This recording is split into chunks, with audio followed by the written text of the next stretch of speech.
वर्मा गजल से बहन मीनाक्षी की बातचीत। आइए सुनते हैं उनकी सफलता की कहानी उन्हीं की जुबानी। नमस्कार बहनों।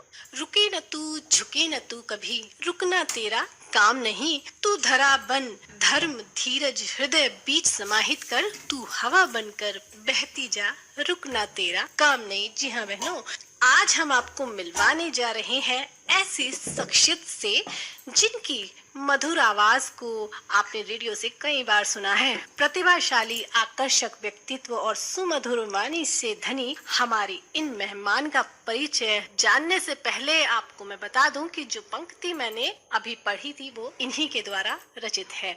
तो सबसे पहले आपका स्टूडियोज में स्वागत है और आपका परिचय जानने के लिए हमारी बहनें उत्सुक हैं। बहुत बहुत धन्यवाद आपका। मैं अपनी सभी बहनों को मेरा प्यार भरा नमस्कार और आप सभी को होली के पावन पर्व और महिला दिवस की बहुत बहुत शुभकामनाएं। तो सभी बहनों को बहुत बहुत नमस्कार और सभी को शुभकामनाएं। और मेरा परिचय तो ऐसा है कि हिंद की बेटी हूँ, हिंद पर नाच करती हूँ जी। हिंद की बेटी हूँ, हिंद पर नाच करती हूँ और अपने हिंदुस्तान का और अपनी मातृभाषा का मैं हमेशा ही सम्मान करती हूँ। मैं सविता वर्मा गजल, आप एक साहित्यकार मान सकते हैं, अपनी सखी मान सकते हैं। कलम ही मेरी पहचान है, मेरे शब्द ही मेरी पहचान है। मैं मुजफ्फरनगर से सविता वर्मा गजल। सविता जी, स्वागत है आपका हमारे इस कार्यक्रम में। तो सविता जी, जैसे कि हमारी सारी बहनें आपके सफर को जानना चाहती हैं कि आप एक गृहिणी थी और आज एक कवित्री हैं, तो चलिए उसके बारे में तो हम बात करेंगे बाद में, लेकिन उससे पहले मैं जानना चाहूंगी आपका बचपन कैसा रहा। जो भी समय मुझे मिलता, मेरी जो स्कूल की कॉपी किताबें होती थी, मैं 6ठी 7वीं पढ़ती थी और तब से उनमें जो भी पीछे प्रश्न बढ़ते कुछ ना कुछ लिखती रहती थी। तो मेरा बचपन में मतलब इधर उधर मन नहीं लगता था। जो समय मिला कुछ ना कुछ लिखने बैठ गई। तो सब कहते थे कि पागल है कुछ काम नहीं, जब देखो जब कागज और पेन के साथ रहती है। मतलब कविताएं लिखने का शौक बचपन से ही था? हाँ जी बिल्कुल, बचपन से ही मुझे कविताएं लिखने का शौक रहा है। घर वालों का सहयोग कैसे रहा इसमें? बचपन में तो मायके में तो इतना कोई खास देखो सहयोग नहीं रहा, क्योंकि बहुत कम उम्र में शादी हो गई थी और घर में तो सब यही सोचते कि तो पागल है, पता नहीं क्या लिखती रहती है। सब मतलब मेरे लेखन को कोई गंभीरता से नहीं लेता था, अधिकतर मजाक के तौर पे लेते थे कि इसे तो कुछ काम है नहीं, उठाया अपना कागज पेन के साथ लेकर बैठी रहती है। लेकिन आज सब मानते हैं। अच्छा, लेखन था तो इसको आपने कब गंभीरता से लिया या और लोगों ने इसको कब गंभीरता से लिया? हाँ, लेखन की बात दरअसल मैं आपसे बताऊं कि विवाह के कुछ साल बाद, इसलिए कि काफी साल मेरा लेखन प्राय मृत रहा, लेकिन अंदर मन में जो एक चिंगारी थी जी, वो हमेशा मुझे उकसाती रहती थी कि कुछ करना है। लेकिन वही है कि अपने मायके में सबसे छोटी थी मैं और ससुराल में सबसे बड़ी बहू बन गई, एक संयुक्त परिवार की बहू। तो जिम्मेदारियां इतनी थी, घर का काम भी नहीं आता था उस समय बिल्कुल भी करना। तो पहले 8-10 साल ऐसे घर के काम में बीत गए। फिर मन में एक डर रहता था कि पता नहीं ससुराल वालों को या पति देव जी को मेरा लेखन पसंद आएगा भी नहीं। तो मन में एक डर था। लेकिन एक दिन अचानक ही मेरे पति देव जी के हाथ मेरी डायरी लगी। तो उन्होंने, मैं जैसे छुपाने लगी, उन्होंने ले ली।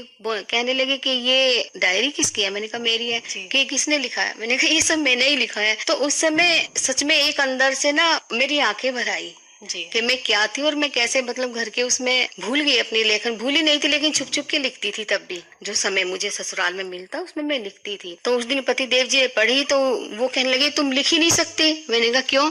कि अगर लिखती तो इतने साल चुप रहती क्या जी। तो मुझे लगा कि ये अन्याय मैंने ही किया है अपनी लेखनी के साथ, क्योंकि डर रहता है। देखो ससुराल में पहले के और अब के जमाने में बहुत अंतर आ गया है। अब से 30-35 साल पहले कहाँ लड़कियां इतना ससुराल में जाके बोल पाती थी। लेकिन तब पति देव जी ने कहा कि तुम शाम तक मुझे एक नई रचना लिख के दिखाओ। उस दिन मुझे ऐसा लगा कि जैसा मैं खो गई थी और आज मैं वापस मिल गई हूँ अपने आप को। तब मैंने एक गजल लिखी थी। उस गजल के बोल मैं आपको बताती हूँ कि आज फिर करीब से कोई गुजर गया, आज फिर करीब से कोई गुजर गया और भूले थे दर्द दिल फिर से उभर गया और बरसों हुए हैं उनसे बिछड़े हुए हमें। यहाँ बिछड़े हुए कोई सोचता है कि किसी प्रेमी के लिए, लेकिन ये मेरी लेखनी के लिए है कि बरसों हुए हैं उनसे बिछड़े हुए हमें और यादें फिर पुरानी कोई दिला गया, आज फिर करीब से कोई गुजर गया। तो इस तरह फिर शादी के 13-14 साल बाद मेरी पढ़ाई भी शुरू की मैंने और मेरे लेखन की भी शुरुआत हुई। अच्छा, जैसे कि आपके जीवन साथी का तो सहयोग रहा, परिवार वालों ने किस प्रकार से इस चीज को स्वीकार किया? हाँ, ससुराल में जब सबको पता चला मेरी पहली रचना छपी मुजफ्फरनगर बुलेटिन में, जी। और उसके बाद धीरे धीरे मैं आकाशवाणी में, युवाणी में भी मेरी रचनाओं का प्रसारण होने लगा, तो मेरे ससुर जी बहुत खुश होते थे। अच्छा। उन्हें बहुत खुशी होती थी, वही कहते थे कि देखो इसे, बड़ी बहू को, और ये लिख, मतलब 4 साल बच्चे भी हैं और लिखती भी है और पढ़ाई भी कर रही है, और फिर भी इसे कोई, मतलब कि मैं कभी इसके चेहरे पे शिकन नहीं देखता। तो ससुराल में मेरे लेखन का स्वागत किया गया, इसीलिए आज। और सबसे बड़ा हाथ मेरे पति देव जी का है, अगर वो साथ ना देते शायद मैं आज ना होती। अच्छा, एक बात ये भी है कि हमारा जो पैशन होता है, जब हम किसी कार्य को बहुत ही मन से करते हैं तो और हमें बहुत अच्छा लगता है वो कार्य करना, तो हम बहुत सारे कार्य करने के साथ भी अगर उस कार्य को करें तो हमें थकान नहीं होती, है ना? बिल्कुल, फिर हमें क्योंकि वो एक जो हमारे मन की चाहत है ना, जी। जिससे हमारी एक मन में रहती है कि हाँ मेरी एक पहचान है, जो मुझे तो बचपन से थी कि मैं बेटी हूँ किसकी, बहन हूँ, लेकिन मैं खुद क्या हूँ, मैं स्वयं क्या हूँ। तो अपनी एक पहचान बनाने का माँ सरस्वती ने मुझे इतना अच्छा वो दिया है कि माध्यम, कि आज मेरे शब्दों से मेरी पहचान है। जी। तो जैसे कि आपके बच्चे हैं, परिवार है, हाँ तो जी। आज वो आपको कहाँ देखते हैं? मेरे बच्चे आज मुझे, मतलब मेरे बच्चे बहुत मानते हैं कि हमारी माँ ने इतना संघर्ष करने के बाद भी वो अपना एक पहचान बना पाई, और बच्चे भी बहुत गर्व करते हैं कि बच्चे खुद कहते हैं कि मम्मी इतने संघर्ष के बाद हम होते तो शायद ना आगे बढ़ पाते, लेकिन आप आज जो है वो हमारे लिए गर्व की बात है। और मुझे सबसे बड़ी खुशी तब हुई, आकाशवाणी के एक केंद्र पे मेरे बेटे का साक्षात्कार था छोटा सा, तो वो ट्रेनिंग कर रहा था आरजी की दिल्ली में। तो जब उसने कहा कि मेरी पहली जो मेरी प्रेरक है वो मेरी माँ है, क्योंकि मैं उन्हें बचपन से देख रहा हूँ संघर्ष करते हुए, लेकिन उन्होंने कभी आस और उम्मीद नहीं छोड़ी, आज एक पहचान है। यानी कि आपके जो परिवार है, आपके बच्चे आप पर गर्व करते हैं। बिल्कुल। तो जैसे कि हम पहले भी जानना चाह रहे थे कि गृहिणी से कवियत्री बनने का सफर कैसा रहा? गृहिणी से कवियत्री बनने का सफर एक, मतलब जिसे कहते हैं ना, एक खूबसूरत सफर हमारे जीवन का। गृहिणी रहते हुए भी जो था कि हाँ मैं हूँ बस, लेकिन जो एक लेखन के क्षेत्र में एक कवित्री और एक साहित्यकार, कथाकार, क्योंकि मैं कथाएं भी लिखती हूँ, कहानियां, वो सफर एक, इस गृहिणी वाले सफर में 4 चांद लगाने वाला सफर है। जिसे कहते हैं ना कि किसी चीज को सजा संवार कर उसे खूबसूरत बनाना। गृहिणी होना तो एक महिला का एक विशेष गुण है जी। एक महिला को जो ईश्वर ने जो एक गुण प्रदत्त किया है, वो सबसे पहले तो एक गृहिणी ही है, क्योंकि एक महिला है, वो एक घर की स्त्री, वो अन्नपूर्णा भी होती है, क्योंकि वो सुबह से उठ के जो रसोई घर में लगती है, और वो कहते हैं कि रसोई रस की होती है, जिनके हाथों का खाना बहुत स्वादिष्ट बनता है, बड़े प्रेम भाव से परोसते, तो वो अन्नपूर्णा कहलाती है। अभी नीरज जी ने भी कहा है कि एक इंसान, मनुष्य होना गर्व की बात है, लेकिन एक कवि होना ये महासौभाग्य की बात है। जैसे कि आपने बताया कि आपने बहुत सारी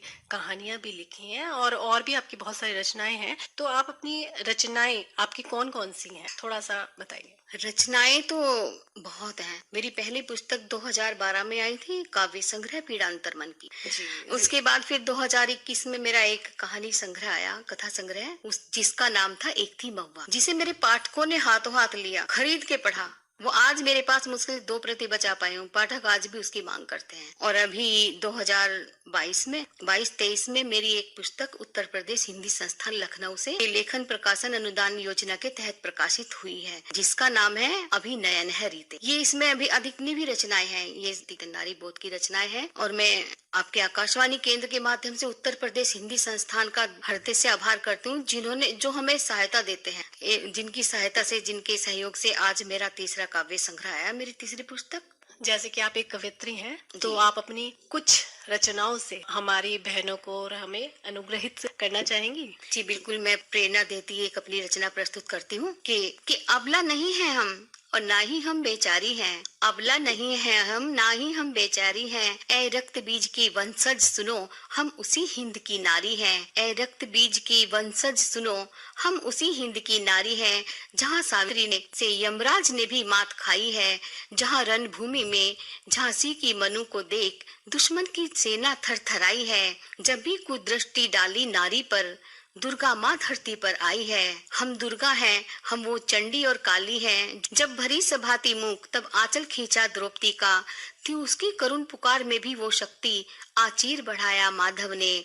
हम गीता भी रामायण भी, हम गीता भी रामायण भी, और दुश्मन के लिए महाभारत भी, क्योंकि स्त्री का अगर एक रूप दुर्गा है, गोरा है, तो स्त्री का दूसरा रूप चंडी रूप भी है। जहाँ समय आने पर वो उस रूप को धारण करना चाहिए। हमारी महिलाओं को, हमारी बेटियों को अगर उन पे कोई आपदा है तो उन्हें घबराना नहीं चाहिए। पूरी हिम्मत के साथ माँ की गोरा और दुर्गा रूप के साथ साथ चंडी रूप को भी याद रखना चाहिए कि हम गीता भी, रामायण भी दुश्मन के लिए, महाभारत भी अबला नहीं हम, और ना ही हम बेचारी हैं।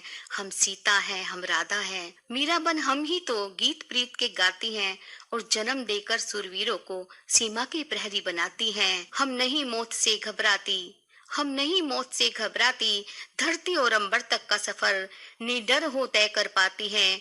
हम कल्पना देश की प्यारी हैं, अबला नहीं हम और ना ही हम बेचारी। बहुत सुंदर। सविता जी, जीवन में आपका प्रेरणा स्रोत कौन रहा है? जीवन में मेरी प्रेरणा स्रोत जो मैं बताऊं वो मेरी आकाशवाणी। कहीं भी मेरा परिचय हो, मेरी पुस्तकों में मेरी अपनी बात हो, आपके दैनिक जागरण से लेके अनेक अखबारों में मेरा साक्षात्कार छप चुका। मेरा प्रेरणा स्रोत जो है वो मेरी आकाशवाणी है। और उसके बाद फिर मेरी काव्य गुरु है, जिन्होंने शादी के कई साल बाद जब मैंने लिखना शुरू किया उनसे मेरी मुलाकात हुई। तो वो मेरी ससुराल में आई थी, तब मैं थोड़ी डरी सहमी सी रहती थी, डर डर के दिखाती थी। तो तब उन्होंने मेरी रचनाएं पढ़ी और तब बोला कि पगली लड़की हो, इतना अच्छा लिखती हो तो इसे समाज के सामने लाओ ताकि पाठकों को कुछ, हमारी अधिकतर शुरू से मेरा लेखन नारी सशक्तिकरण पर ही रहा है कि हमारी जो देश की बेटियां हैं उन्हें कुछ लाभ हो। तो बस मेरी प्रेरणा स्रोत आकाशवाणी और मेरी काव्य गुरु। भविष्य में आपकी क्या योजनाएं हैं? भविष्य में मेरी योजना यही है कि जीवन जितना भी है उसे साहित्य के रूप को ही, साहित्य को ही समर्पित है। और अभी मैंने एक साहित्य संस्था भी बनाई हुई है,